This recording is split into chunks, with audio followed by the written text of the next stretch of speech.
पत्र गीता भगवान का 3। तुम्हारे ऊपर तो बड़ी सेवा रखी है, गुरु ने उससे तुम्हारी तो छोड़ो कईयों की उन्नति होगी। टहल महल ताको मिले जा पर संत कृपाल। सच तुम्हारे ऊपर तो भगवान का खास प्यार नजर आता है, क्योंकि तुमने अर्जुन की तरह हाथ भगवान के हाथ में दिया है। हमेशा बालक होकर रही हो, इसलिए सच्ची मालकी मिली है। तुम्हारा तो अब मेरे से मोह निकल गया है, बाकी बताओ किसमें जाकर बचा है। आज एक किताब में पढ़ा है कि पवित्रता की एंड यह है कि चित्त की एकाग्रता का आखिरी छोर एक ही प्रीतम तक महदूद न रहे, मगर सारी सृष्टि से अमल हो जाए। प्रीत की एंड वह है कि मित्र का मन अपना मन एक हो जाए। मित्र का विश्वास अपना विश्वास हो जाए। मिलने और बिछुड़ने का वहम निकल गया, आपस में बेहद प्रेम भरपूर हो गया। गुरु के साथ रहने में अपना मजा है, बिछुड़ने में अपना मजा है। मतलब है ही मौज। सचमुच प्रेम करने में ही अपना आप भूलता है। दूसरे शहरों में अकेले जाने में बड़ा फायदा होता है, बहुत कदर होती है गुरु की कि गुरु ने हमें क्या बना दिया है। जहाँ पैर वहाँ खैर है। जहाँ जहाँ यह शरीर पहुँचता है वहाँ वहाँ सख्त जरूरत है। भगवान के भगत किस किस नमूने के हैं। अधिक लोगों से मिलने पर बड़ा अनुभव मिलता है। सच छोटे छोटे गांव में जाने पर पता चलता है कि वहाँ कितना प्रेम, सेवा, सादगी, उदारता है। सच्चे प्रेमी कैसे कोने कोने में छिपे पड़े हैं। गुरु ही जानी जानन हार है, जो वहाँ भेजता है जहाँ सख्त जरूरत है। मान और बड़ाई जो गुरु की होनी चाहिए वो हमारी हो रही है। जिसके लायक गुरु ही हैं। मैं अपने को खास भाग्यशाली समझती हूँ, जो गुरु की नजर खास मुझ पर है, जो मुझे ही जहाँ तहाँ भेजता है।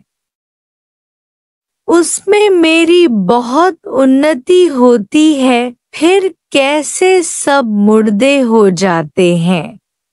इस ज्ञान की मुरली पर कैसे कैसे किस किस को विश्वास दिलाता है।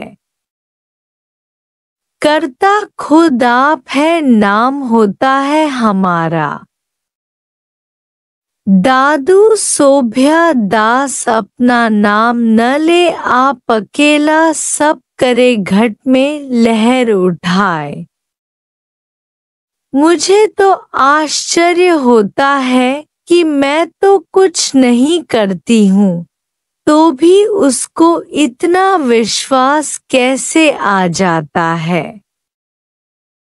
यह शरीर सचमुच औजार है, गुरु की मर्जी किसी को जिलाए किसी को मारे।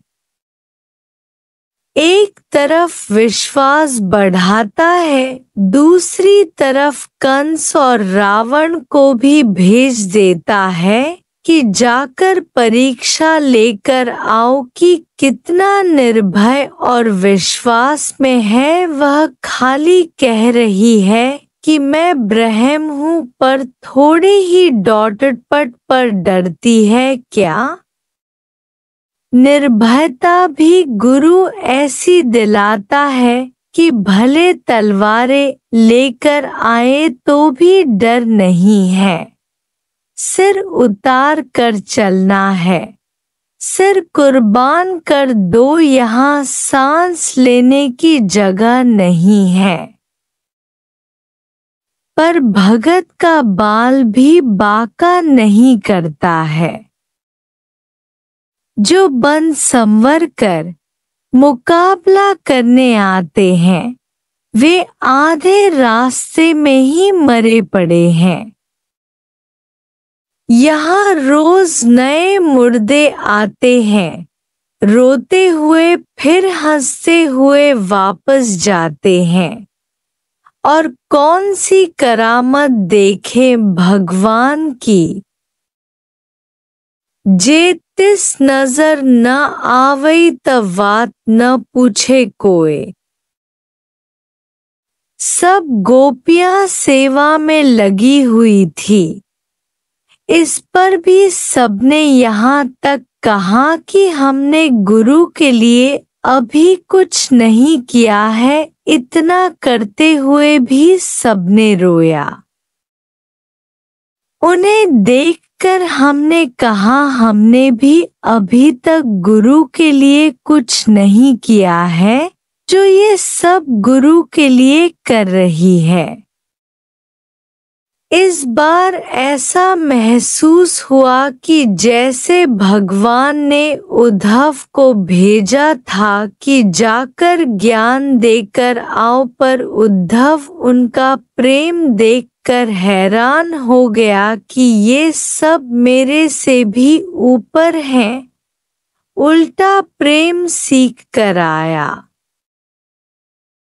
कदम कदम पर एक दूसरे से सीखते हैं। जब सद्गुरु के पास मरूं तो सबको पसंद आओ।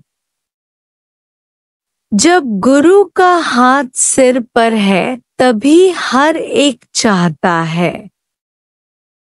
गुरु निष्काम और निरिच्छा है तभी हम माया से बच जाते हैं, नहीं तो भगत भी बड़ी माया है। प्रेम सेवा प्रशंसा तन मन धन की सेवा करके कच्चे को तो गिरा दे। ये भगत पर हर वक्त मन के ऊपर गुरु का पहरा रखना है, सुजाग रहना है कि कैसे माया में गिरना नहीं है। गुरु ने इतना तो निष्काम बनाया है कि तीनों लोकों का राज्य चरणों में पड़ा है। रिद्धियां सिद्धियां सब नौकर हैं, किसी भी बात की कमी नहीं है। पर मन में कोई भी इच्छा नहीं है, कुछ भी चाहिए नहीं। यह कसम उठाया है तो माया दरबान दासी होकर रहती है। अंदर आने की ताकत नहीं। राह में अपने आप को बचाते हुए आगे बढ़ना है। यदि एक भी कांटा लग गया तो खड़े होकर निकालना पड़ेगा। रुकावट हो जाएगी मंजिल पर पहुंचने के लिए। यहाँ के भगत भी चिपकू है। बहुत सख्त होना पड़ता है तभी जिंद जान छूटती है। ज्ञान की ये बात सबको सुनाती हूँ कि एक खिलौना कितना भी उल्टा करते हैं तो फिर सुलटा हो जाता है।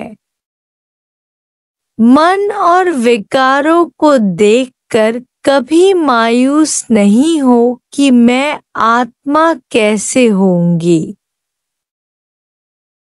क्रोध एक आ रहा है, अभी तो मेरे में कमियां हैं। सो पुरुषार्थ दांतों से दांत भींच कर करते आओ, पर मायूस नहीं हो, मैं किसी भी हालत में मुक्त हूँ। दिल रूपी डिबिया में मुरादी काबू रखो, सबके चेहरे प्रसन्न हो जाते हैं।